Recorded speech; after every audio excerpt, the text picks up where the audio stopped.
बिहार विधानसभा चुनाव और परिणाम आने शुरू हो गए हैं। परिणाम आ रहे तो जाहिर सी बात है कि चर्चाएं भी होती रहेंगी और ईटीवी भारत लगातार आपको पल पल के अपडेट पहुंचा रहा है। हमारे साथ हमारे कुछ सीनियर जर्नलिस्ट मौजूद हैं जिनसे हम जानेंगे कि आखिर आज के परिणाम को जो फिलहाल रुझान है और परिणाम में बहुत जल्दी कन्वर्ट होने वाले हैं उसे वो किस तरह से देखते हैं।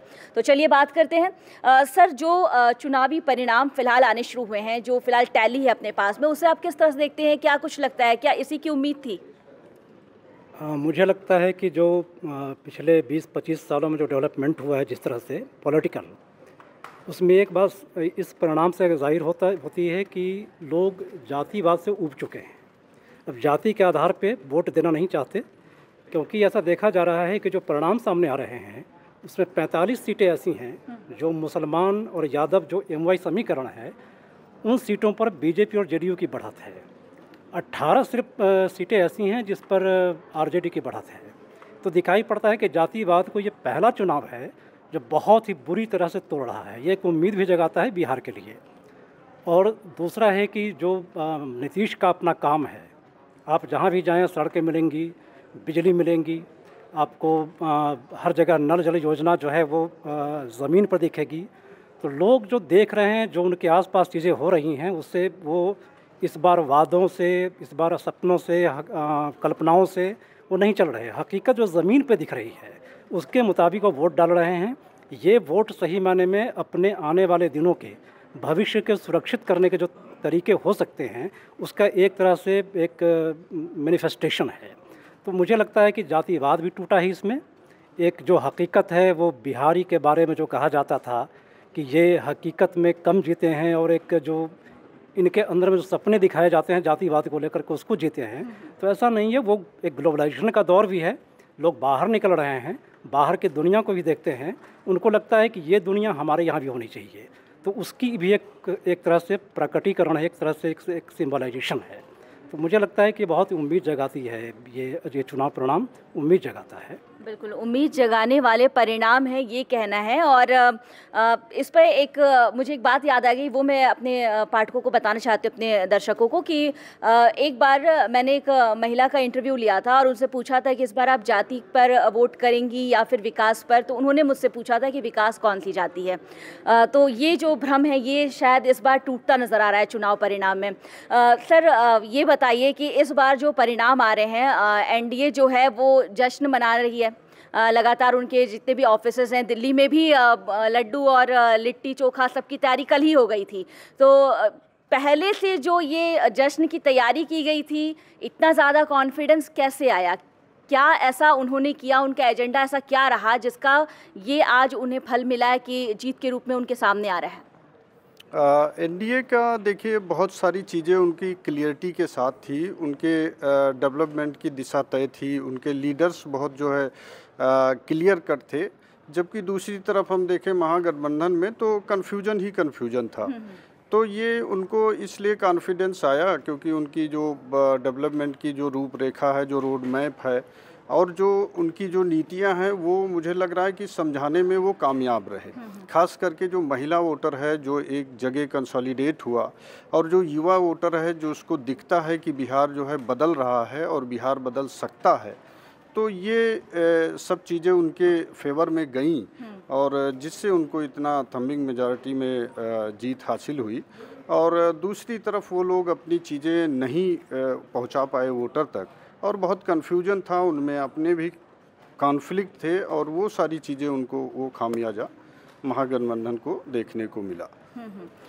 रजनी सर, ये बताइए कि क्योंकि आप तो बिहार को बहुत नज़दीक से जानते हैं, आप खुद भी बिहार के हैं, इस बार जो चुनावी नतीजे आए हैं उसे आप किस तरह से देख रहे हैं? क्या आपको लग रहा था कि महागठबंधन, जो बहुत दिनों से ये कहा जा रहा था कि इस बार कुछ नया होगा, महागठबंधन कुछ करेगी, कुछ अलग देखने को मिलेगा, लेकिन वैसा कुछ नज़र फिलहाल तो नहीं आ रहा है, क्या इसकी उम्मीद आपको भी थी? देखिए, जो पिछले जो हम लोग एग्जिट पोल देख रहे थे तो एक रुझान तो साफ आ रहा था कि महागठबंधन पिछड़ रहा है और चुनाव के प्रचार के दौरान भी ऐसी खबरें आ रही थी, जो हमारे ग्राउंड रिपोर्टर हैं उनकी जो खबरें आ रही थी, जिससे लग रहा था कि महागठबंधन थोड़ा पिछड़ रहा है। जैसे भी सहयोगी ने हमारे बताया कि क्यों पिछड़ा, तो सबसे बड़ी बात है कि महागठबंधन एक यूनाइट रूप में अपने को प्रस्तुत नहीं कर पाया। तो लोगों को जब ये चीज़ लगा, आप याद कीजिए वो दौर जब टिकट बंटवारे की बात हो रही थी, आपस में लोग लड़ना शुरू कर दिए, वीआईपी कभी उधर उठ जा रहा था, कभी कांग्रेस पूरी आंख दिखा रही थी, आरजेडी कभी बैकफुट पे जा रही थी, कभी आगे बढ़ के बैटिंग कर रही थी। तो इनसे लगा लोगों में एक भ्रम की स्थिति हुई। और दूसरी तरफ आप देखिए एनडीए को देख लीजिए, एनडीए शुरू से ही लगातार एकजुट रहे, इनकी नीतियां स्पष्ट थीं।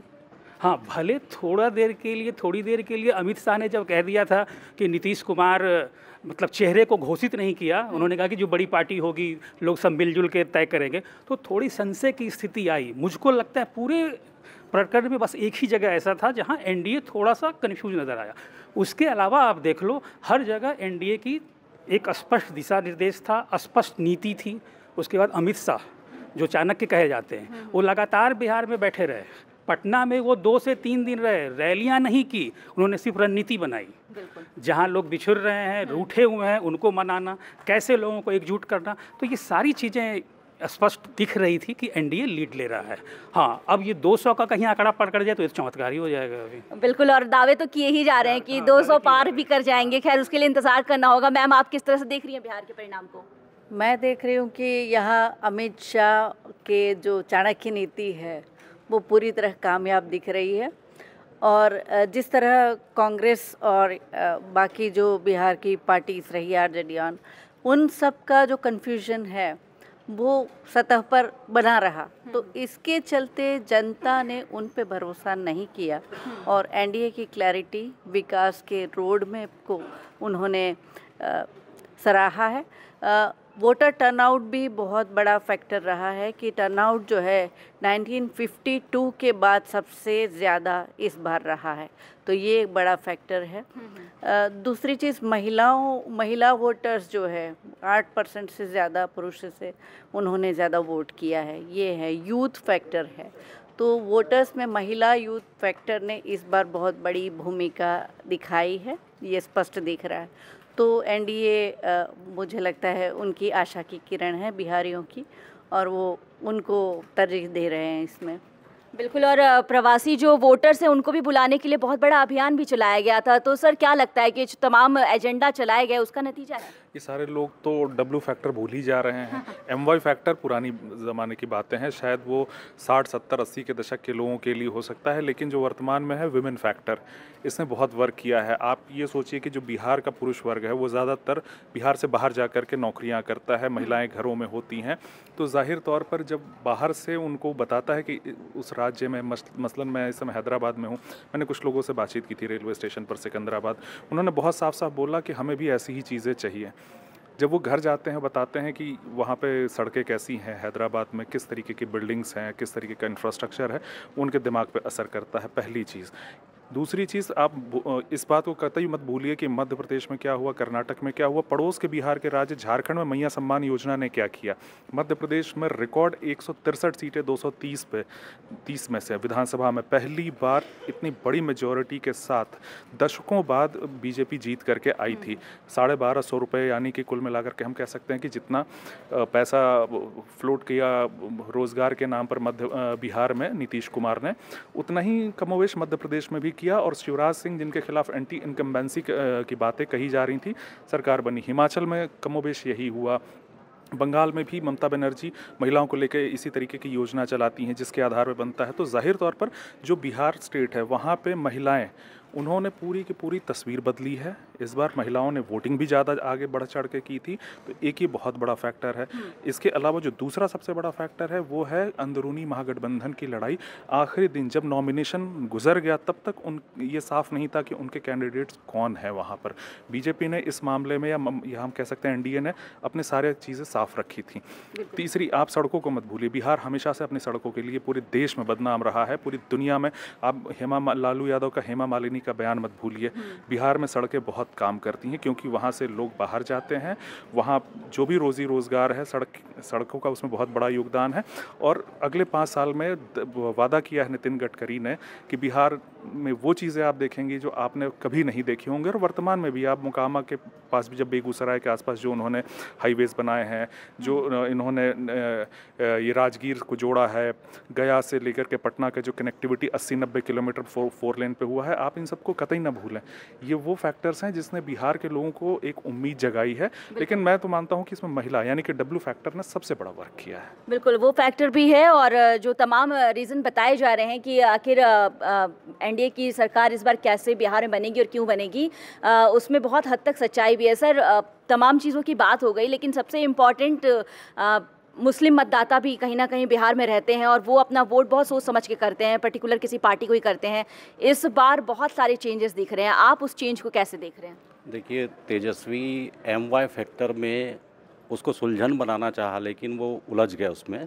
52 यादव उम्मीदवार भी उतारे, लेकिन मुझे लगता है कि एक पक्ष को मजबूत करने के चक्कर में वो दूसरे जो ज़्यादा पक्ष थे उसको मेरे ख्याल से वो कैटर करना उनसे भूल हो गई।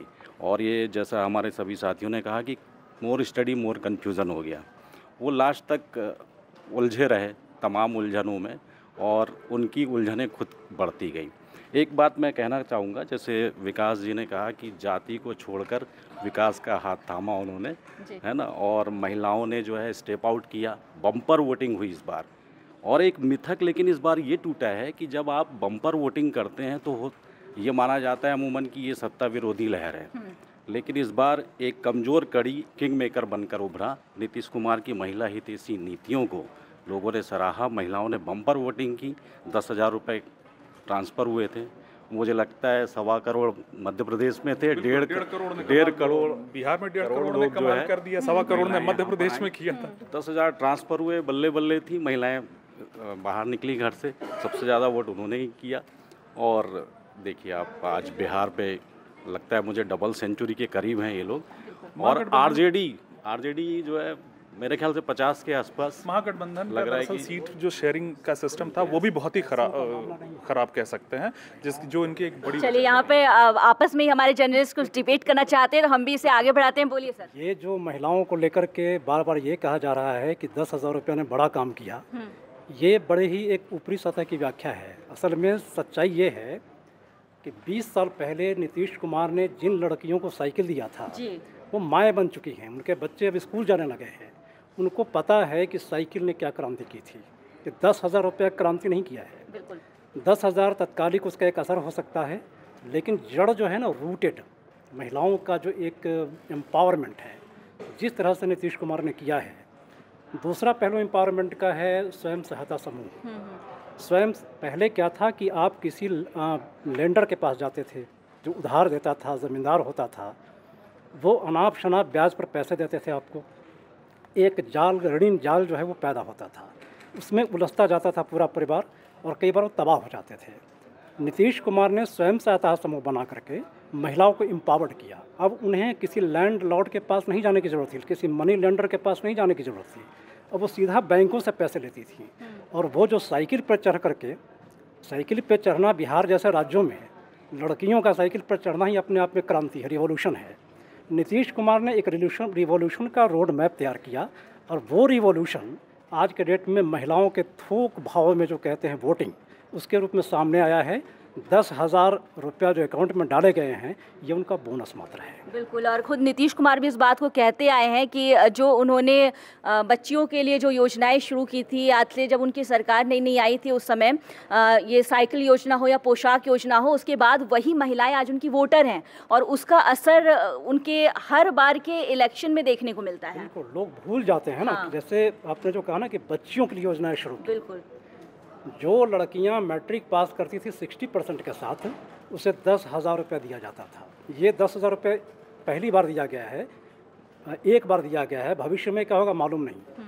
लेकिन जिन लड़कियों ने 10,000 रुपये ले करके 60% पास करके और बाद में वो चली गई टेक्निकल एजुकेशन में, medical education, paramedical education, teacher बन गई, जज बन गई, तो उन्होंने एक तरह से इबारत लिखी है, वो वही महिलाएं हैं जो बच्ची कभी थी वो महिलाएं हैं जो थोक में अपना वोटिंग देकर के कृतज्ञता ज्ञापित कर रहे हैं नीतीश कुमार के प्रति कि मैं आपके साथ हूँ, आप आगे बढ़ें। बिल्कुल। और ये जी जो वादे तेजस्वी ने भी किए वो तो 30,000 का वादा कर रहे थे कि हम 30,000 देंगे जीविका दीदी को, लेकिन आप देखिए महिलाएं जो भी बता रहे थे कि जो उन्होंने महिलाओं के बीच अपनी एक पैठ बनाई है, आज से नहीं, वो उनकी 20 साल पुरानी ये मेहनत है, वो आज दिख रही है।